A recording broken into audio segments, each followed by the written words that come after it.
इस्लाम की जो मानसिकता थी वो ऐसी थी कि या तो इस्लाम को मानो नहीं तो मरोगे या फिर जजिया दो। सूरह लेजाब की 51वीं कि दुनिया की जितनी भी औरतें हैं मेरे साथ संभोग कर सकती यानी हैं, उनको आपकी छूट है। बीवी आपकी मर्जी के खिलाफ आपके सामने ही ये कहे कि मुझे नबी के साथ जाना है तो आप मना नहीं कर सकते। कमाल की बात है, यानी अल्लाह भी कह रहा है और अल्लाह का डर भी दिखा दिया और नबी का डर भी दिखा दिया।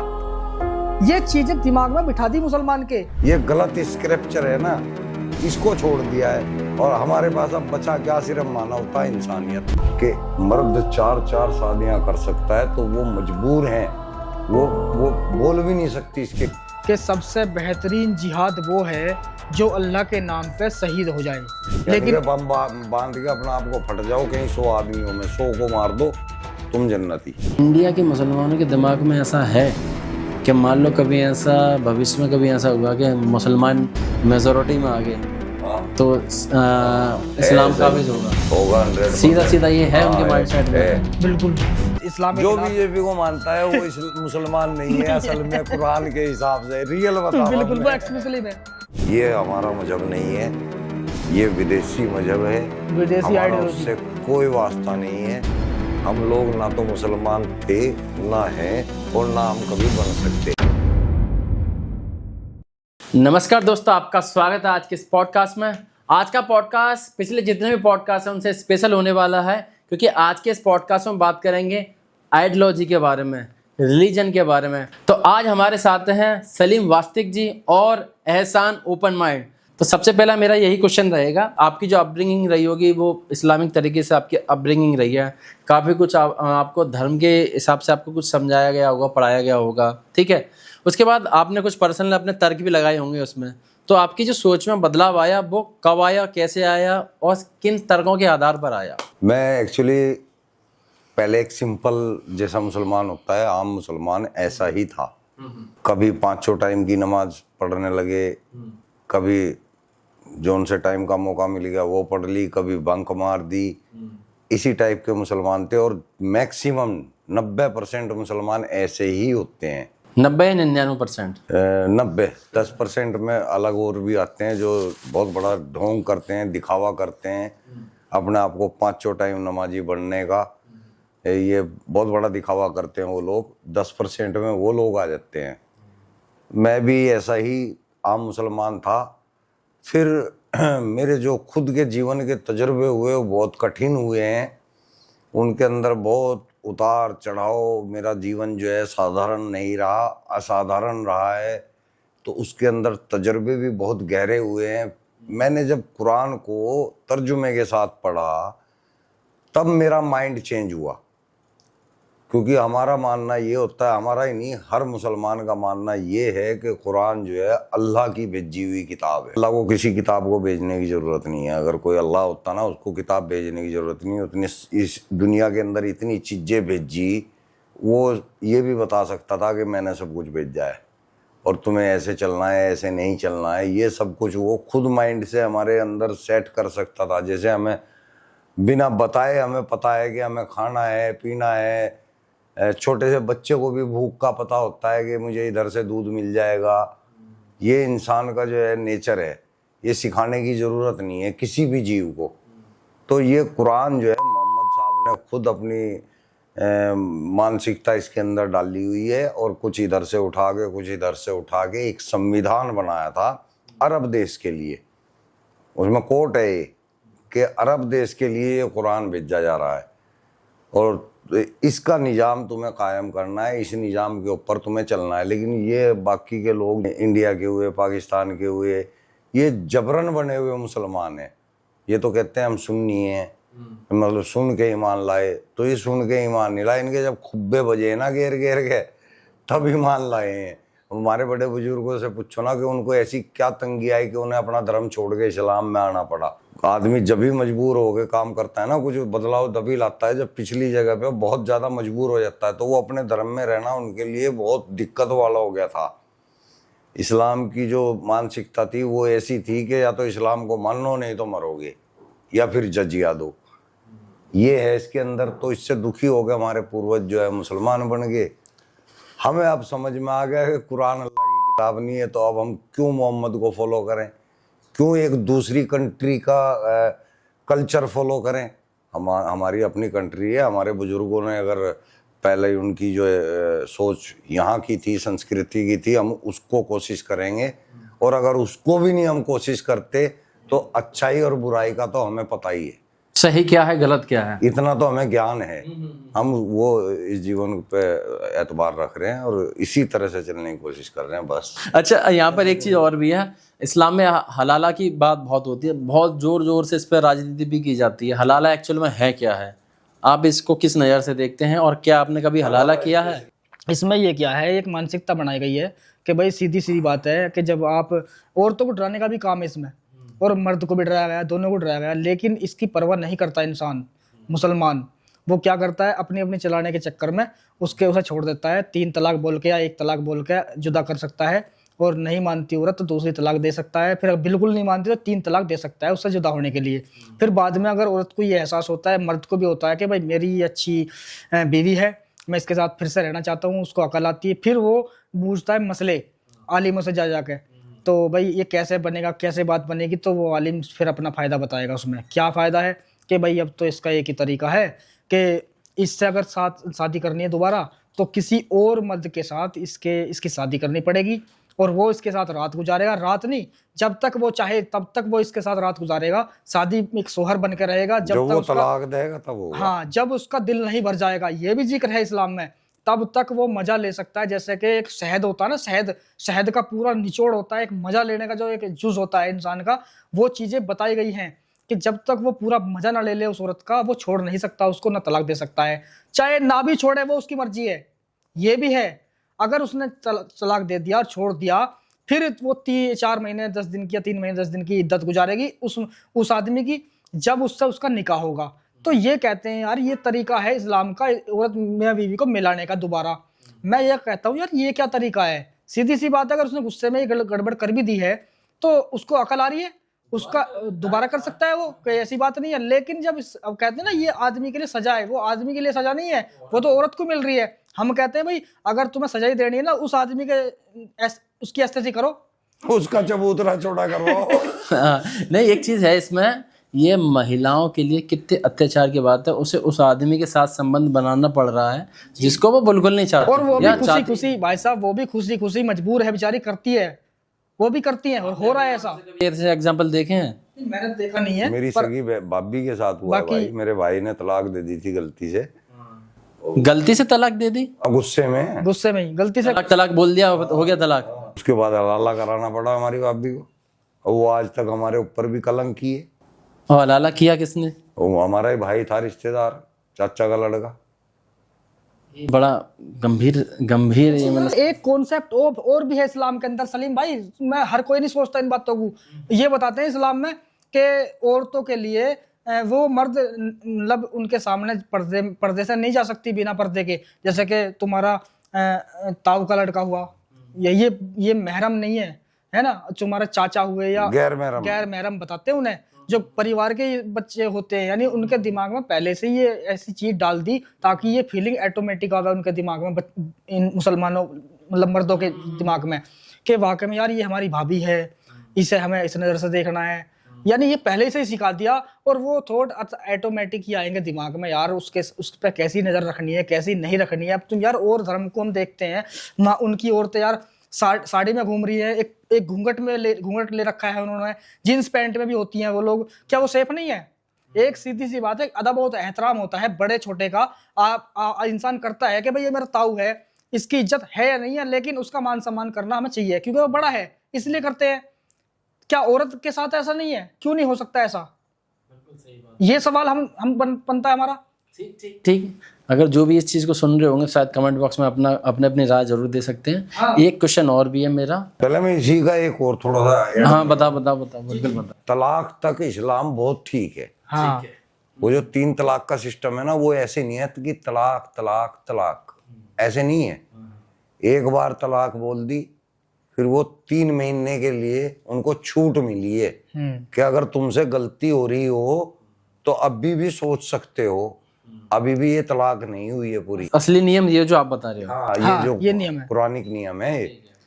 फिर अगर वो 3 महीने तक भी अड़े रहे अपनी इसी बात पे, कि नहीं तलाक बोल दी है, दूसरी तलाक फिर देंगे, फिर वो 3 महीने तक वेट करा जाएगा उनका, जब वो महीने पे जाके फिर तीसरी बार फिर तीसरी होगी वो तब जाके माना जाएगा। वहां तक तो ठीक था, लेकिन फिर ये जो हलाला रखा ना अल्लाह मियां ने, हाँ। ये फूतियापंती कर दी। इसका कुछ प्रैक्टिकल चीजें भी समझ में नहीं आ रही। मतलब एक महिला के लिए ये बहुत अमानवीय कृत्य हो गया, ये तो एक तरीके से बहुत ज़्यादा अमानवीय कृत्य हो गया। अब मैं शादी की बात करता हूँ, जैसे कि मान लो इस्लाम में सुना है मैंने कि अपनी जैसे कि चचेरी बहन से शादी हो सकती है या फिर मौसेरी बहन से शादी हो सकती है, खाला की लड़की से शादी हो सकती है। तो ये कॉन्सेप्ट कैसा है? अल्लाह मना कर रहा है इस चीज़ को, अल्लाह मना करता है कुरान में। सूरह अल-अहज़ाब की जो 50 नंबर की आयत बताई ना मैंने, उसमें सिर्फ नबी के लिए है वो रिश्ते।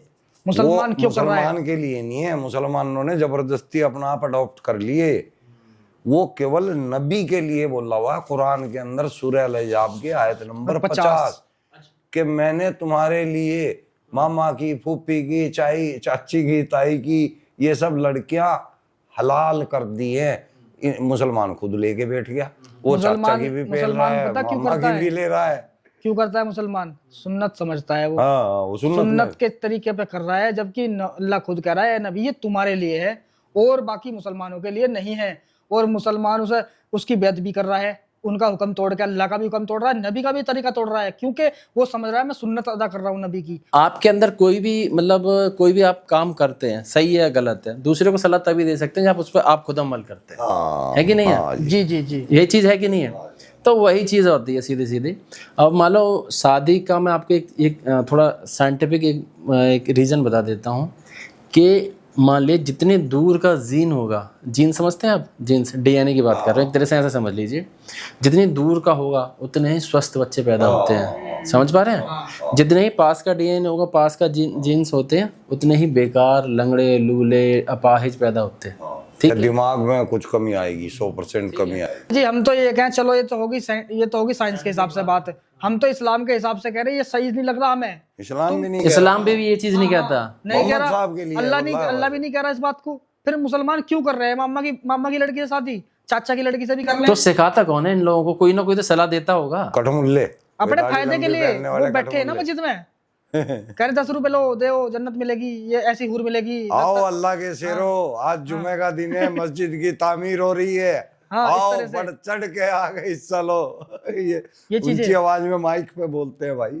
अब थोड़ा सा मैं और बात कर लेता हूँ, जैसे कि आपने मुल्ला मौलवियों की बात करी, जैसे कि अभी कश्मीर में जो भी पहलगाम अटैक हुआ, ठीक है, लोगों के कपड़े उतार कर, देख कर, उनसे धर्म पूछ के उन्हें मारा गया, ठीक है।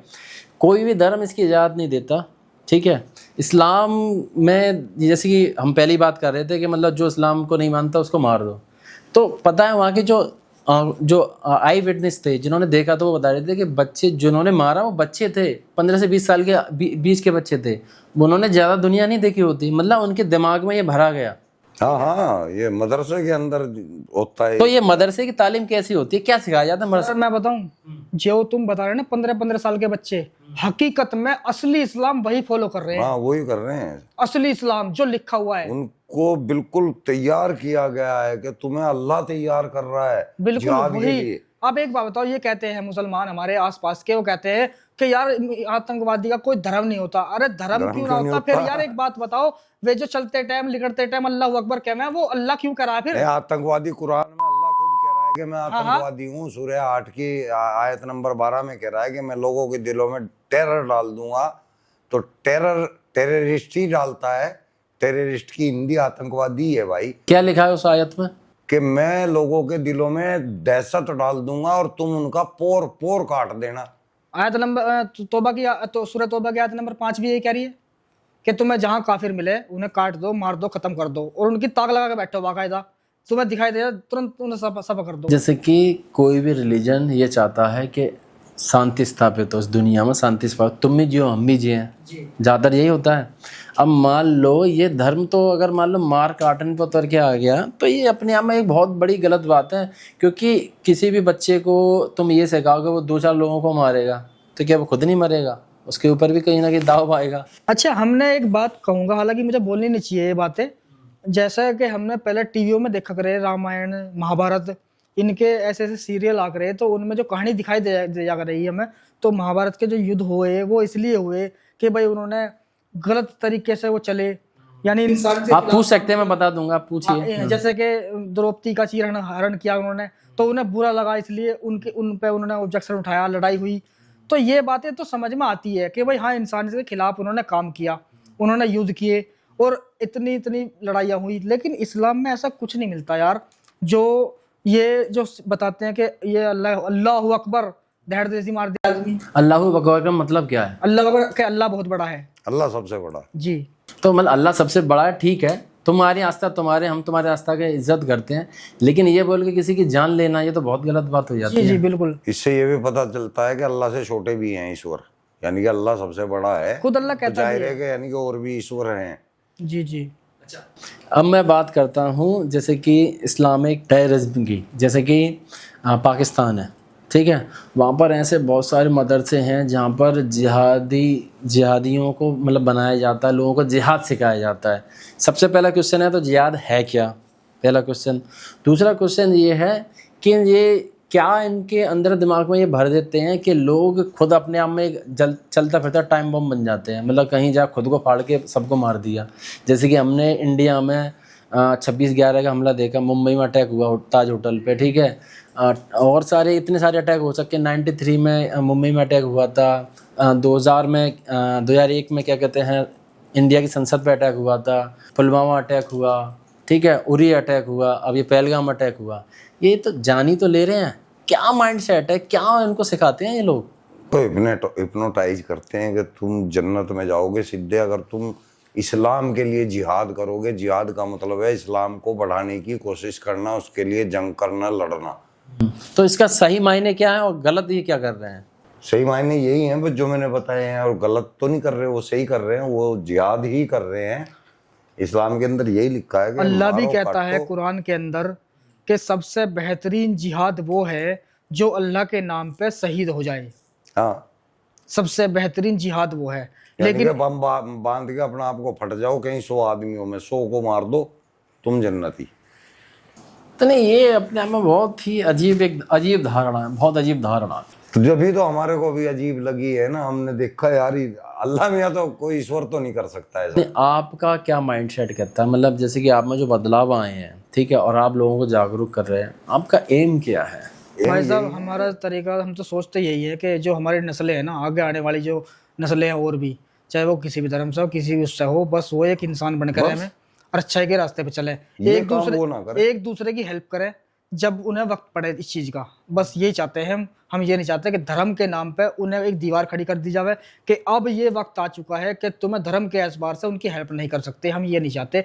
अगर धर्म उन्हें हेल्प की जरूरत है एक दूसरे की तो करें, निस्वार्थ करें, बिना धर्म के भेदभाव के करें। ये मानव धर्म हो। पढ़े लिखे, बस एजुकेटेड बने, मदरसे को दफा करें। मदरसे से आदमी कुछ भी दुनियावी तालीम हासिल नहीं कर सकता। ये चीज़ तो है, बिल्कुल है ये चीज़।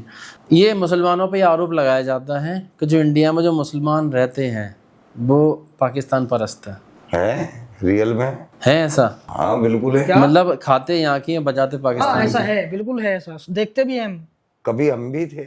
अच्छा, आप भी थे? सभी होते, जितने भी मुसलमान हैं, सिर्फ इस वजह से कि पाकिस्तान मुसलमानों का है। हाँ।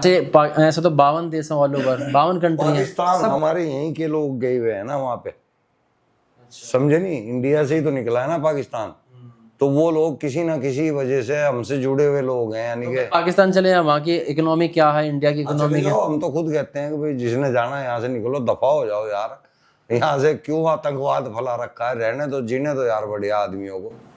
नहीं, जैसे कि ये चीज़ है, मैंने ये भी देखा है, जब इंडिया पाकिस्तान का मैच आता था तो कभी कभी मान लो पाकिस्तान जीत गया तो कुछ ऐसे इलाके थे, लड्डू बटते हैं, पटाखे खुशी मनाते हैं भाई, खुशी मनाते हैं, ऐसा पटाखे है। फूटते हैं, हार जाओ तो टीवी टूटते हैं। ज्यादातर ऐसा ये चीज़ बताओ, जैसे कि मान लो इस्लाम ये कहता है कि जिस मुल्क में हो उस मुल्क से हम परस्ती होनी चाहिए, हम बतनी होनी चाहिए। इस्लाम कहता नहीं कहता?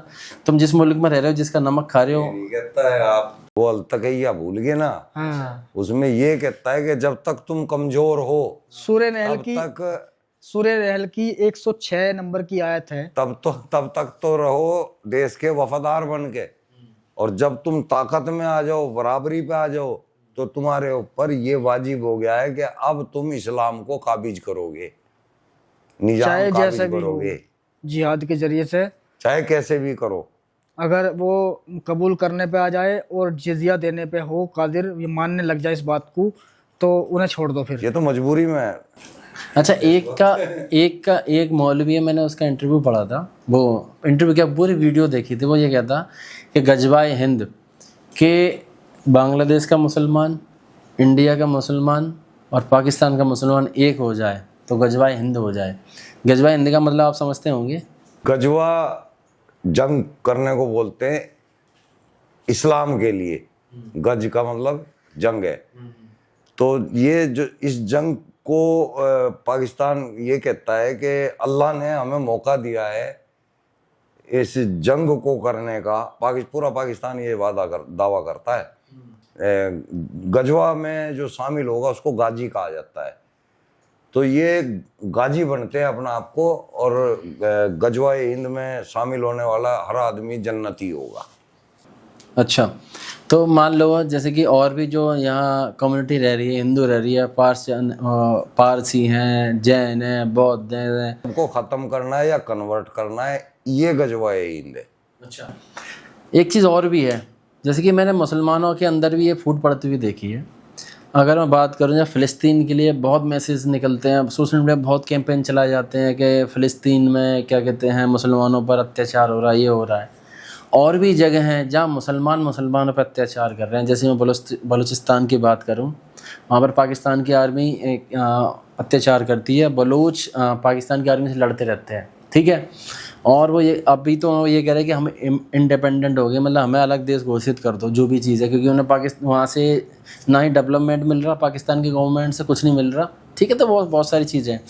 इन चीज़ों को लेकर यहाँ पर इंडिया में कोई कैंपेन नहीं चलाया जाता। फ़िलिस्तीन के लिए बहुत कैंपेन चलते हैं। क्या माइंडसेट है? चलना तो नहीं चाहिए था किसी के लिए भी। मैं तो ये कहता हूँ अपने देश से मतलब रखें, हमें फ़िलिस्तीन से क्या लेना और हमें कसम पाकिस्तान से क्या लेना। अच्छा, इंडिया के मुसलमानों के दिमाग में ऐसा है कि मान लो कभी ऐसा भविष्य में कभी ऐसा हुआ कि मुसलमान मेजॉरिटी में आ गए तो इस्लाम काबिज होगा 100%। सीधा ये है उनके माइंडसेट में है। बिल्कुल।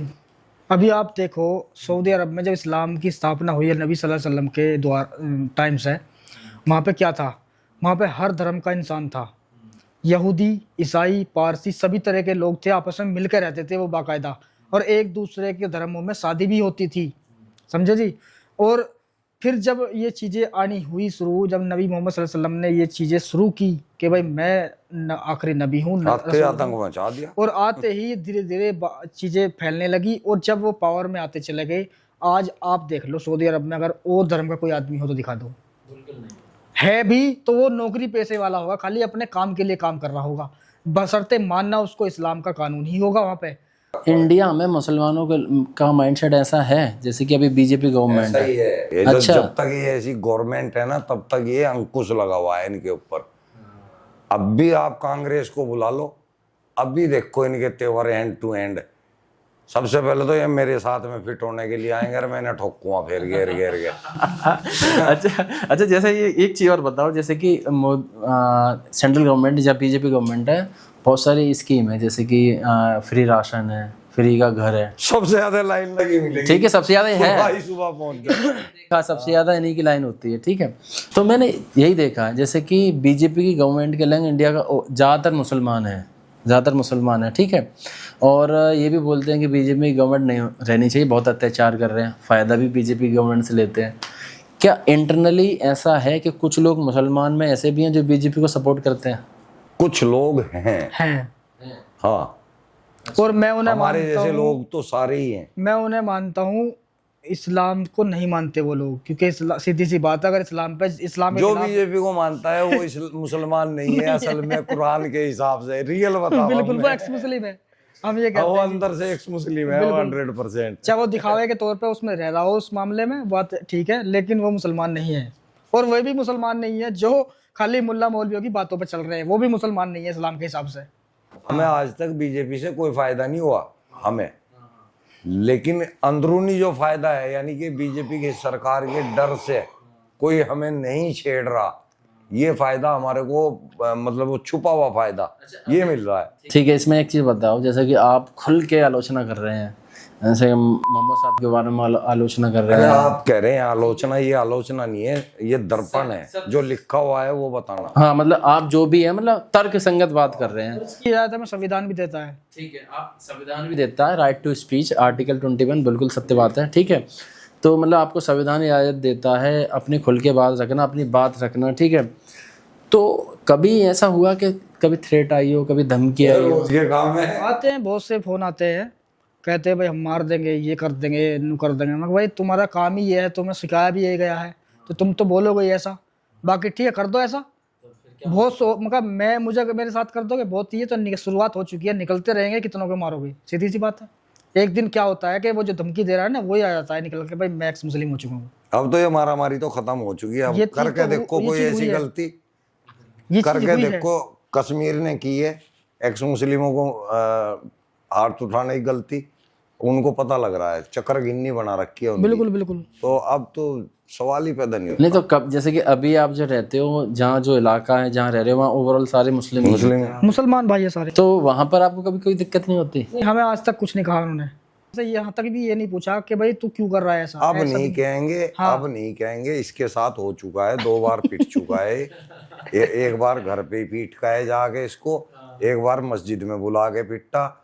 लेकिन जब से हमने एक्शन लिया, वो हाथ जोड़ के पैरों पे पड़ गए आके इसके, उनकी बढ़िया रेल बनवाई हमने, खूब अच्छी, जितनी बना सकते हैं। रोका भी था एक बार रास्ते 6-7 दिन तक तो घर से भागे।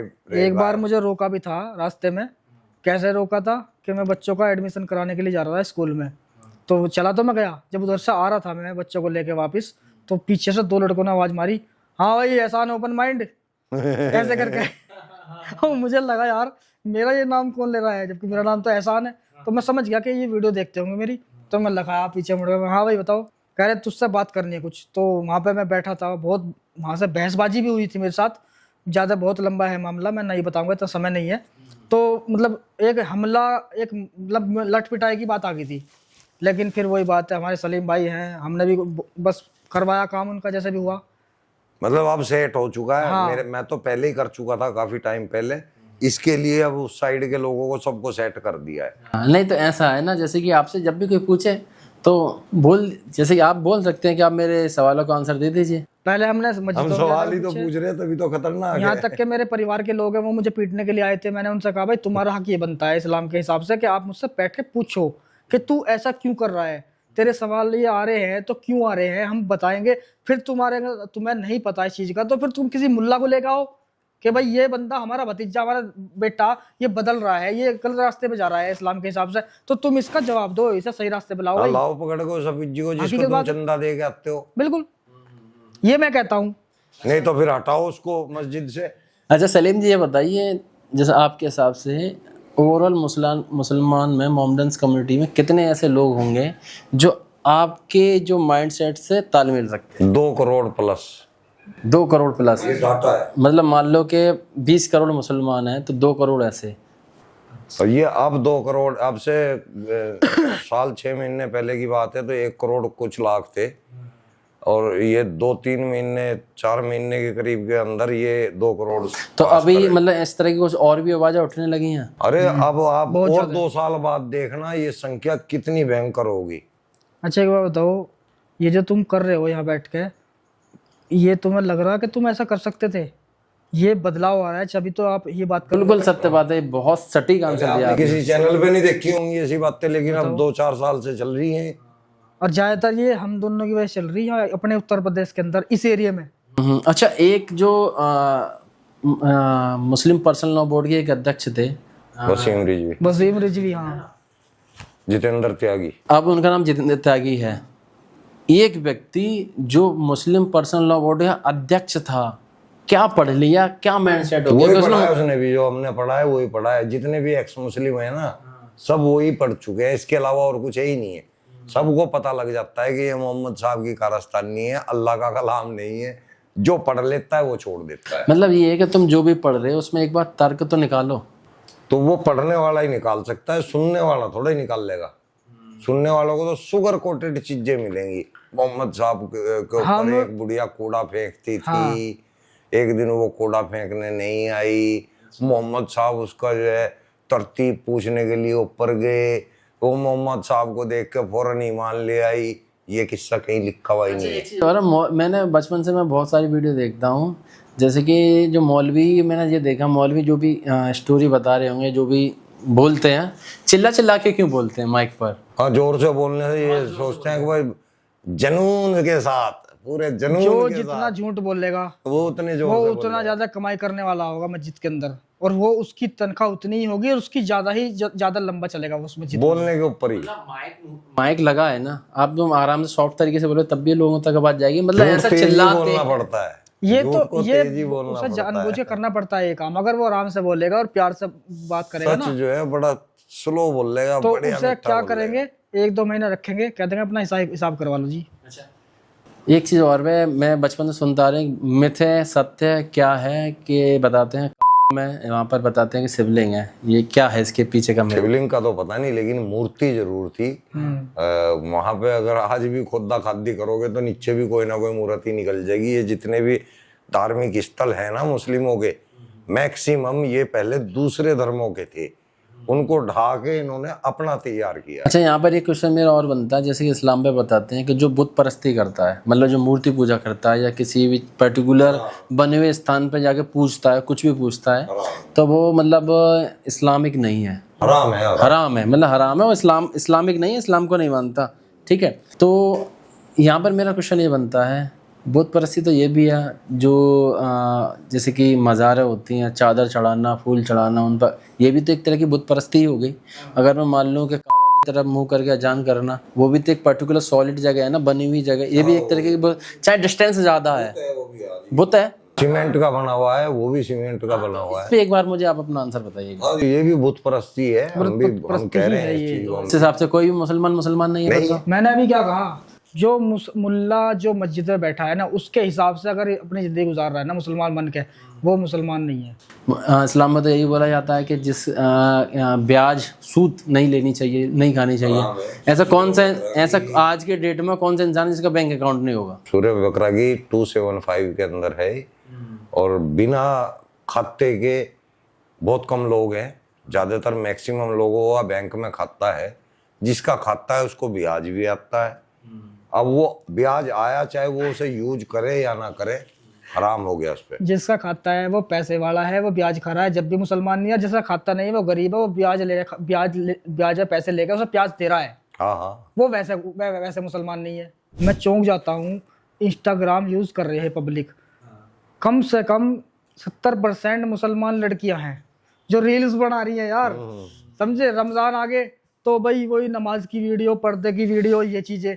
और ये लोग गर्व कर रहे हैं सोफिया अंसारी, वो मुसलमान ही नहीं है भाई। अरे भैया सलीम अव्वल भाई, तो तुम में से कोई भी मुसलमान नहीं है, सलीम सबके भाई, पासपोर्ट है, सबके आधार कार्ड है, उन पे फोटो लगी हुई है, फोटो खिंचवाना और बनाना हराम है। अब हम तो ले रहे, चलो उन्हें, चलो लेडीज है, उनकी कल खोपड़ी खराब हो रही है, इंस्टाग्राम पे ऐसे रील बना रही।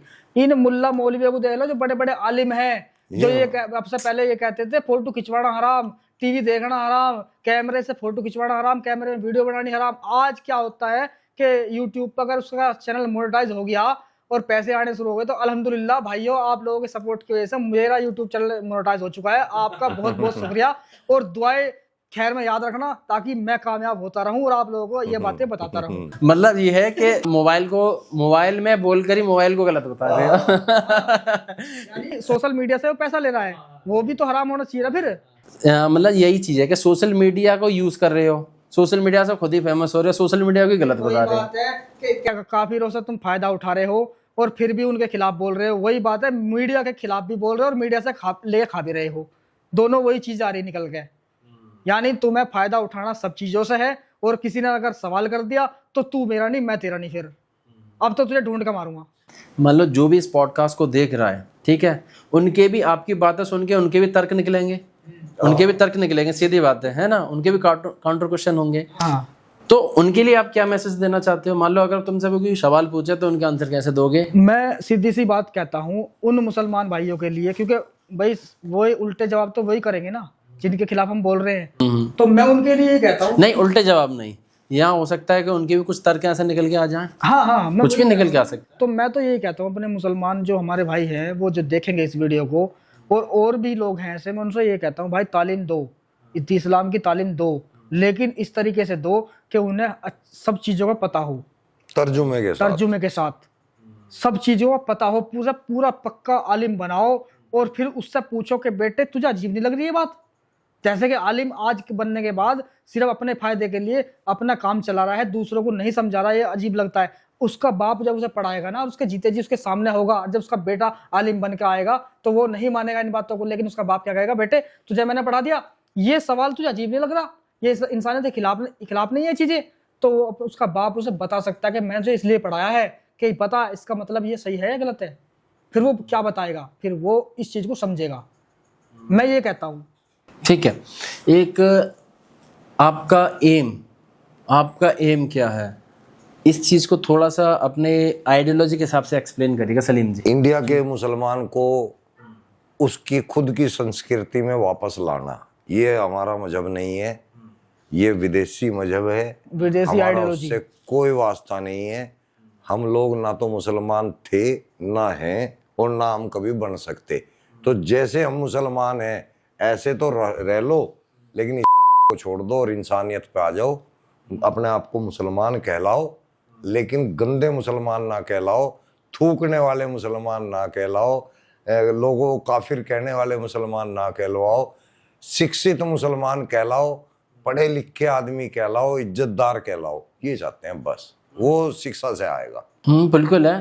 अच्छा एहसान जी, आप मुझे ये बताइए कि जैसे कि आपके मतलब माइंड में ये मतलब ये तर्क में कैसे आया कि क्या सही है क्या गलत है, मतलब चेंजेस कैसे आने चालू हुए, थोड़ा इसका बताइएगा। जी मैं बताऊंगा। बात यह है कि हम बचपन से ही मुसलमान कहलाते हैं, जैसा कि मुसलमान घर में हम पैदा होते हैं। यही चीज़ें एक नॉर्मल मुसलमान के लिए होता है और सभी ये समझते भी है। लेकिन असल चीज़ क्या है, हम जब हमें हमारे माँ बाप हमारे बड़े जब मदरसे में भेजते हैं या मस्जिद में भेजते हैं, क्या इस्लामिक तालीम के लिए, ना कि दुनियावी तालीम के लिए। वो अलग माइंड है इंसान का कि वो सोचने लगे कि भाई मुझे अपने बच्चे को डॉक्टर बनाना है या कुछ और बनाना है, तो वो नहीं देता है ऐसी तालीम, थोड़ी बहुत देता है, बाकी छोड़ देता है। तो यही चीज़ें हुई मेरे साथ कि हमारे जो फादर थे उन्होंने मुझे कोशिश की पढ़ाने की बहुत अच्छे तरह से कि वैसे मैं आलिम बनाऊंगा और इस्लामिक वैसी दुनियावी तालीम भी दूंगा। लेकिन वो इतना नहीं कर पाए मेरे साथ, क्योंकि वो डेथ हो गई उनकी। फिर हालात वही घरेलू नॉर्मल होता है हर इंसान के साथ, तो वो सारी जिम्मेदारी मेरे पे रही। तो ये ज़िंदगी मेरी गुजरती रही इस तरह से। तो अब आके क्या है, जब मैंने ये माहौल पाया, जैसे कि हम जहाँ पे रहते थे वहाँ पे ना तो मस्जिद है ना मदरसा है, बस खाली वो इस्लाम की बनी बनाई बातें मुल्ला मौलवी द्वारा कि भाई एक अल्लाह है, एक अल्लाह का नबी है, उनके नबी के तरीके पे चलना है, अल्लाह को मानना है, बस इतना ही जाना। उस जाना था तब तक जब हमने ये सोचा कि भाई हमें तो मस्जिद भी चाहिए और अपना वो माहौल भी चाहिए भाइयों वाला, मुसलमानों वाला, तो वो भी चाहिए। तो वहाँ से निकल के हम अपने उस जगह पे आ गए जहाँ पे आप रहते हैं। तो वहाँ आने के बाद जब ये चीज़ें लगी कि हाँ यार वाकई में ये माहौल कुछ और है, वो माहौल कुछ और था, फिर मोहब्बत बनी इस्लाम को समझने की, जानने की कि अब हमें जानना भी चाहिए, क्योंकि तभी तो अच्छे फैसले कर पाएंगे। भाई कम इल्म की वजह से आप अच्छा फैसला नहीं कर सकते, चाहे वो इस्लाम के हिसाब से हो चाहे दुनियावी बात के हिसाब से हो। तो हमने यही सोचा कि हम अच्छे से दीन को समझें और पढ़ें ताकि हम सही फैसला कर सकें। तो जब मैंने ये चीज़ें देखी कुरान के अंदर भी, और फिर कुछ वीडियो ऐसी आई जैसे कि सलीम भाई हैं, साहिल है, एडम है और जफ़र हैटिक है, उनकी भी वीडियो सामने आई और उन्होंने ये चीज़ें रखी इस्लाम की निकाल के। तो मैंने सोचा यार ये गलत बोल रहे हैं, मैं खुद देखूंगा और तब देखूंगा अगर इसके अंदर ये चीज़ें लिखी हुई हैं तो मैं मानूंगा, और मानूंगा भी तब जब मैं अपने आलिमों से इसके बारे में जान लूँगा, तब वो क्या कहते हैं मेरे आलिम कि ये लोग गलत कह रहे हैं और ये लिखा हुआ है इस तरह से, ये सही है, तब मैं इस पर अमल करूँगा। और ये मुसलमान का हक भी बनता है कि वो एकदम से ही किसी की बातें उठा के अमल ना करे, वो पहले अपने आलिम से मिले जिस फ़िरके से वो है। फ़िरका मायने रखता है, मुसलमान कहते हैं हम फ़िरके को नहीं मानते, हम तो मुसलमान हैं, अल्लाह के नबी के वे हैं, उम्मती हैं, ये उनका कहना गलत है, क्योंकि हम जिस फ़िरके से फॉलो करते हैं और उस आलिम को हम मानते हैं, तो हम किसी और आलिम फ़िरके के आलिम से मशवरा नहीं ले सकते। हमें देवबंदी है तो देवबंदी आलिम से ही मिलना पड़ेगा, ये हकीकत है बात। तो मेरे सामने जब चीज़ें आई और मैंने समझी, वो चीज़ें लिखी हुई देखी, उनके सवाल उठाए और हदीसों में कुरान के अंदर ये मैच की, तो वो लिखी हुई थी बिल्कुल। तो मुझे ये लगा कि भाई ये लिखा हुआ तो ऐसा ही है, हो सकता है ये जो बोल रहे हैं चैनलों पे बैठ बैठ के ये गलत समझ रहे हों। तो मैं अपने आलिमों के पास गया, उनसे पूछा कि जी मुझे वक्त चाहिए आपका, मुझे कुछ सवाल रखने हैं इस्लाम के मुतालिक। तो उन्होंने कहा ठीक है आप समय दो हमें। तो समय जब दिया, मैंने सवाल रखे अपने, तो हालांकि सवाल रखते रखते ही उनकी आंखें लाल हो गई, गुस्सा आ गया एक तरह से, यानी कि नबी मोहम्मद गलत साबित हो रहे हैं उन चीज़ों से।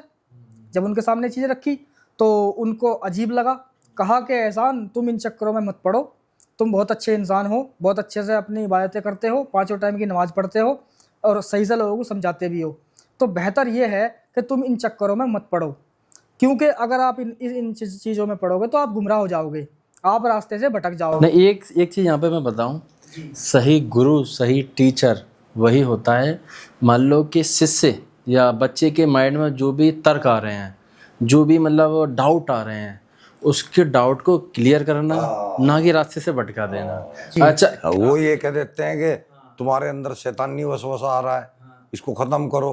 तो नहीं खत्म करोगे तो उससे तर्क से खत्म करो ना, उसके सवालों नहीं करते, वो कहते हैं इस सवाल को ही खत्म कर, वो कहते हैं ये सवाल ही ना कर, इस्लाम पे सवाल करना ही गुनाह है। नहीं, जैसे कि मान लो अगर मैं किसी क्लास में हूँ, मान लो मुझे कोई क्वेश्चन समझ में नहीं है, कोई फॉर्मूला समझ में नहीं आ रहा, ठीक है, ठीक है, तो मैं टीचर से पूछूंगा, टीचर बताएगा कि नहीं इसको ऐसे नहीं बेटा ऐसे कर ले, तो ये इसका आंसर निकल आएगा। अब टीचर अगर मुझसे टीचर ये कह रहा है कि नहीं बेटा इस सवाल को हटाओ दूसरा ले आओ, तो वो टीचर पढ़ाने नहीं आ रहा उसको। इसमें आप ये तो पूछ सकते हो कि अलिफ जेर इब है या आब है, हाँ है ना, ये नहीं पूछ सकते कि भाई ये इस्लाम के खिलाफ है, ये गलत लिखा हुआ है, ये सही नहीं लग रहा है, वहीं रोक देंगे, दिमाग में से निकाल दे सवाल, ये शैतानी वसवसा है, बिल्कुल बिल्कुल, इसके ऊपर शक नहीं करना। अलिफ लाम मीम जालिकुल किताब ये यहीं पे बता दिया है। अब मान लो शैतानी बसबसा आप बता रहे हो, तो शैतानी बसबसा निकालने का भी जैसे कि थॉट से आया तो उसको थॉट से ही निकालो ना, आप मना क्यों कर रहे हो, उसको समझा के निकालो अगर तुम्हें ऐसा फील आ रहा है तो। मना यूं कर रहे हैं, उन पे निकाला नहीं जाएगा, क्लियर नहीं करा जाएगा, अब क्या है, उलझ जाएंगे। अब क्या है, जब ये चीज़ें मैंने रखी उनके सामने तो उन्होंने कह दिया इनके चक्करों में मत पड़ो, इन बातों के, और ये लोग दुश्मन के, इस्लाम के दुश्मन हैं और इनकी बातें मत सुनो। मैं ठीक है नहीं सुनता मैं, लेकिन अब ये सवाल है, इनके जवाब मुझे समझा तो दो। कह रहे तू यहाँ से खड़ा हो जा, नहीं तो हमसे मार देंगे, पीट देंगे।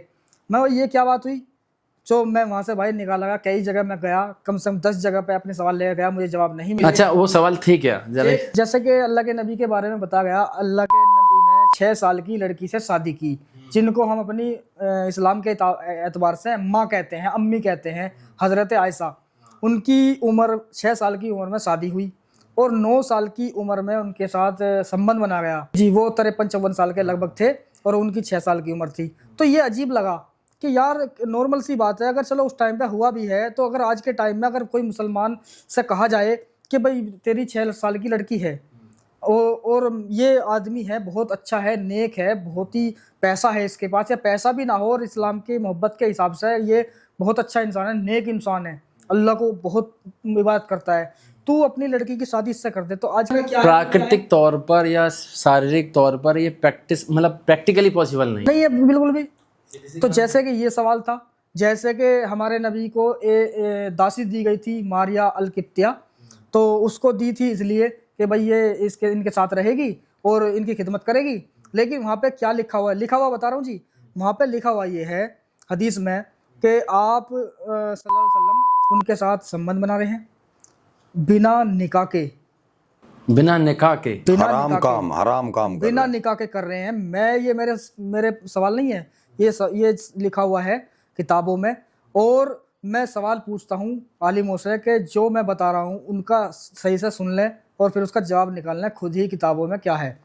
और मारिया कित्या के साथ संबंध बनाए, बिना निकाह के बेटा पैदा हुआ इब्राहिम नाम का, और वो कुछ साल के बाद या कुछ महीनों के बाद वो ख़त्म हो गया, 2 साल में मर गया वो, यानी फिर उनको आज़ादी मिली, बेटा होने के बाद उनको आज़ाद कर दिया गया।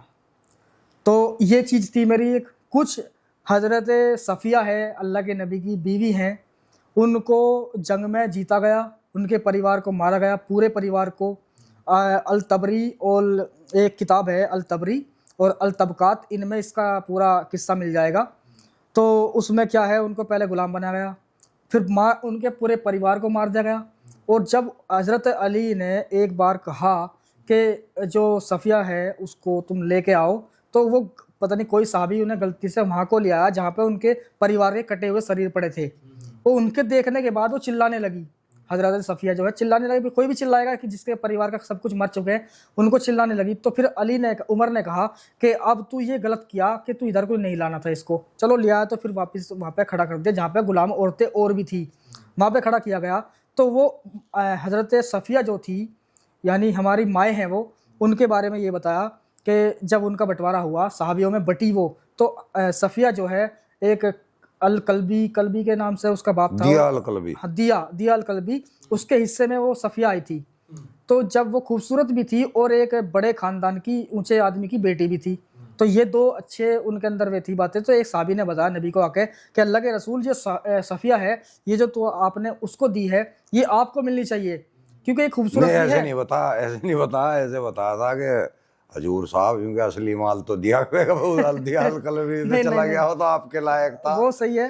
फिर वो बोले कि पेश करो हमारे हुजूर में।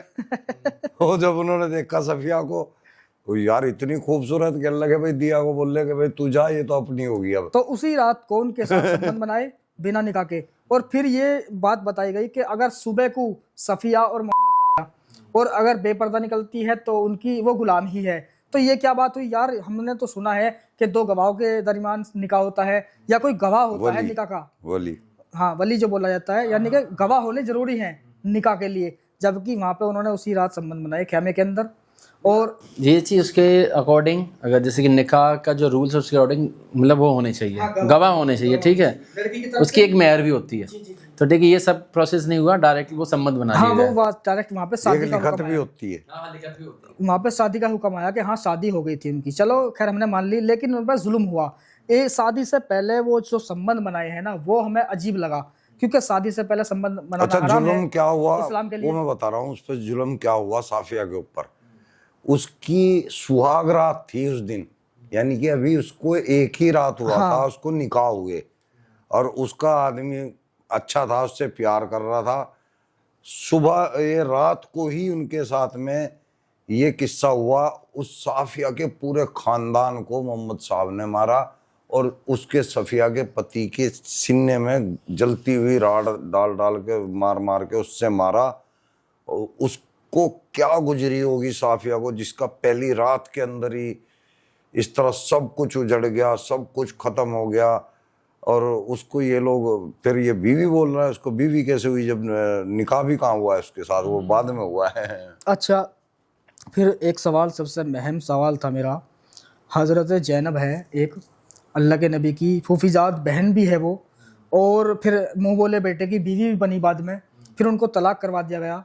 और फिर खुद नबी ने उस हज़रत जैनब से शादी की, यानी बहन थी, फिर बीवी बहन मतलब बहन से बेटे की वो बन जाती है बीवी, यानी बेटी ही बन जाती है एक तरह से, बेटे की बीवी बेटी हुई। तो फिर उसकी तलाक करा दी, तलाक कराने के बाद खुद बीवी बना ली।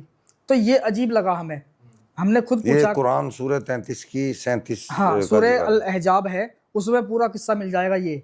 और एक सूरह अल अहजाब की आयत नंबर 50 है, उसमें सीधा सीधा लिखा हुआ है कि ए नबी, जब आप हिजरत करके वापस आए अपना वक्त गुजार के, और आपके साथ जो औरतें थी आपके महर में दी गई औरतें, यानी कि तुम्हारी बीवियां और मामा की लड़की, चाचा की लड़की, फूफी की लड़की, ये रिश्ते बताए गए सब हलाल कर दिए। हाँ, जो सब आपके साथ आए वो सब तुम पे हलाल है। मान निकाह का जिक्र भी नहीं है कि आप निकाह भी कर सकते हो, सीधा कहा कि वो तुम पे हलाल है।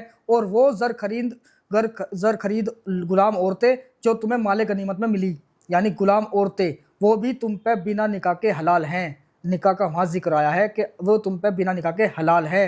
ये आपके लिए है ए नबी, आप मुसलमानों के लिए नहीं है। मतलब किसी को भी पेल ले, छूट दे दी अल्लाह मियां ने। 51 में यूं कह रहा है सूरह अल-अहज़ाब की 51 में कि दुनिया की जितनी भी औरतें हैं वो आगे मुझसे हिबा का मतलब है कि वो मुझे सौंप सकती हैं, मेरे साथ संभोग कर सकती यानी हैं। आपकी बीवी आपकी मर्जी के खिलाफ आपके सामने ही ये कहे कि मुझे के साथ जाना है, तो आप मना नहीं कर सकते।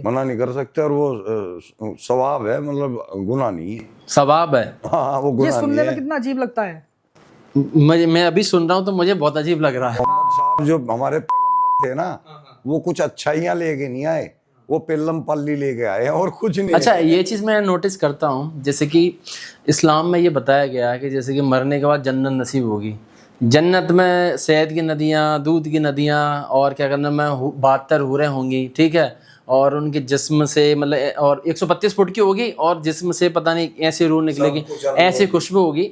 तो तुम जन्नत में अगर लोगों को जन्नत भेजने की बात कर रहे हो तो उसमें तुम क्या जो भी अंदर की जो वासना उसका पूरा करोगे? ये तो बहुत गलत तरीके की चीज़ है। कोई भी अगर मान लो जन्नत जाएगा तो अपने सुकून पीस के लिए जाना चाहेगा। आप अपनी ज़िंदगी में मतलब अभी जी रहे हो, अभी भी पीस चाह रहे हो, मरने के बाद भी सुकून शांति ही चाहोगे। क्या वासना क्या ये शांति का मतलब एक प्रतीक मान सकते हो इसको? हवस भी, और जो आपने अभी बताया दूध की नदियाँ, शहद की नदियाँ, तो आदमी इंसान इतना दिमाग का कच्चा है, उसको ये नहीं पता कि दूध आता कहाँ से है। दूध किसी स्तनधारी से ही निकलेगा ना, तो वो नहर कौन से स्तनधारी के दूध से निकल रही है? वो औरत का दूध है, गाय का दूध है, भैंस का दूध है, कोई जिक्र नहीं है। शहद मधुमक्खियां पैदा करती हैं, नदियां नहीं आती उसकी, वो मधुमक्खी से पैदा होता है। ऐसे ऐसे लॉजिक। शराब जो है, शराब की भी नहरें निकाल दी अल्लाह मैंने, बेवकूफ, भट्टियां बनती हैं उसकी। नहीं, 132 फीट के जो हूर बताते हैं वो थोड़ा लॉजिक बता। का बंदा कहाँ को घुसेगा उसमें? सोचो। और जैसे कि जन्नत के बारे में आपने पूछा अभी कि भाई ये एक माइंड में इंसान के, मुसलमानों के खासकर ये चीजें बना दी हैं कि मरने के बाद तुम्हें जन्नत मिलेगी, जहन्नुम मिलेगी, कब्र में जाओगे, वहां फरिश्ते आएंगे, तुमसे सवाल करेंगे। ये सिर्फ सब चीजें मुसलमानों के दिमाग में पैदा कर दी है, ब्रेन वॉश। हाँ, ये खाली एक भ्रम बनाया हुआ है दिमाग में कि ऐसा होगा। अच्छा, हिसाब किताब होगा आखिरत में, और सजा कब्र में मिल रही है, अजाब मिल रहा है कब्र के अंदर।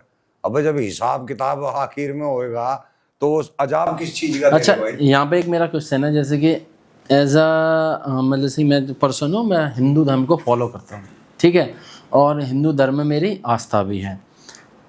और मेरी आस्था के हिसाब से ये, जैसे कि मैं भगवान शिव को मानूं या ना मानूं, ये मेरी फ्रीडम ऑफ स्पीच है। ये मेरी शायद मेरा धर्म भी बोलता है और शायद इस देश का संविधान भी बोलता है कि तुम किसी में भी आस्था रख सकते हो, तुम्हारी फ्रीडम ऑफ स्पीच है, ठीक है। तो ये सनातन धर्म ये बोलता है, ठीक है। मैं शिव को मानूं या ना मानूं। अब मान लो अगर मैं इस्लाम की बात करता हूँ तो वहाँ पर ऐसा सुना है, मैंने साथ पढ़ा भी है कि आप अगर इस्लाम में ईमान नहीं रखते, अल्लाह को नहीं मानते, तो यू आर नॉट अ सच्चे मुसलमान, आप सच्चे मुसलमान नहीं हैं, ठीक है। तो ये आइडियोलॉजी कैसी है? मतलब एक धर्म इतनी स्वतंत्रता दे सकता है कि आपका किस में विश्वास है, किस में विश्वास नहीं है। एक मानवीयता की एक फ्रीडम दे सकता है कि नहीं दे सकता? तो इसमें थोड़ा सा मुझे आप बताइएगा। भाई साहब, सीधी सी बात है, जितने भी कट्टर मौलाना है ना, वे हकीकत में उनका मस्जिद में बैठ के लोगों को समझा के उनका गुजारा चल रहा है, उनके पैसे जेबें गर्म हो रही हैं। हकीकत तो है उनकी, तो है ये। लेकिन आम मुसलमान, कोई भी, मैं दावा करता हूँ चीज़, कोई भी मुसलमान जो आजकल ये कहता है ना मस्जिद में बैठ के मौलाना के पीछे कि सुभान अल्लाह, अल्हम्दुलिल्लाह, क्या बात क्या दी इन्होंने, उसको खुद पता ही नहीं होता, खुद नहीं पता क्या हो रहा है, लेकिन क्या नहीं कहा। वो उसको चाहिए, वो खुद सोचता है कि यार मैं खुल के जीना चाहता हूँ, रोड पे मैं चलना चाहता हूँ, मैं यार यानी बहुत सी ऐसी चीजें हैं जो इस्लाम मना करता है, मैं वो करना चाहता हूँ, लेकिन वो नहीं करता। उसके अंदर ऐसा दिमाग बना दिया उसका कि ये ईमान है कि अगर तूने जरा सी भी बेअदबी कर दी तो तू इस्लाम से खारिज हो जाएगा। यहाँ तक कि ये बता दिया कि अल्लाह के रसूल खुद कह रहे हैं कि जो अल्लाह का नहीं वो मेरा नहीं, और अल्लाह कह रहा है जो मेरे नबी का नहीं वो हम में से नहीं है। कमाल की बात है, यानी अल्लाह भी कह रहा है और अल्लाह का डर भी दिखा दिया और नबी का डर भी दिखा दिया। ये चीजें दिमाग में बिठा दी मुसलमान के कि वो कुछ नहीं कर सकता। हमारी घर की औरतें होती हैं मुसलमान की, वो खुद चाहती हैं कि हम बुरखा ना पहरे, हम, गर्मी लगती है यार, कितनी गर्मी पड़ती है, फिर उन्हें बाजार भी जाना पड़ता है, सारी चीजें। आजकल का माहौल देख लो, कोई भी मुसलमान मेरी नज़र में इस्लाम को फॉलो नहीं करता, जैसा कि इस्लाम का ये मुल्ला मौलवी बताते हैं, समझे जी। बाजारों में जाओगे आप, वहाँ देखो औरतों को बुरखे के नाम पे कैसे बुरखे हैं वो। अच्छा, तो आप अपने हिसाब से ये बताइए, जैसे कि जैसे आप हो, आप एक्चुअल में मुस्लिम हैं, ठीक है, और अभी भी विश्वास रखते हैं उसमें।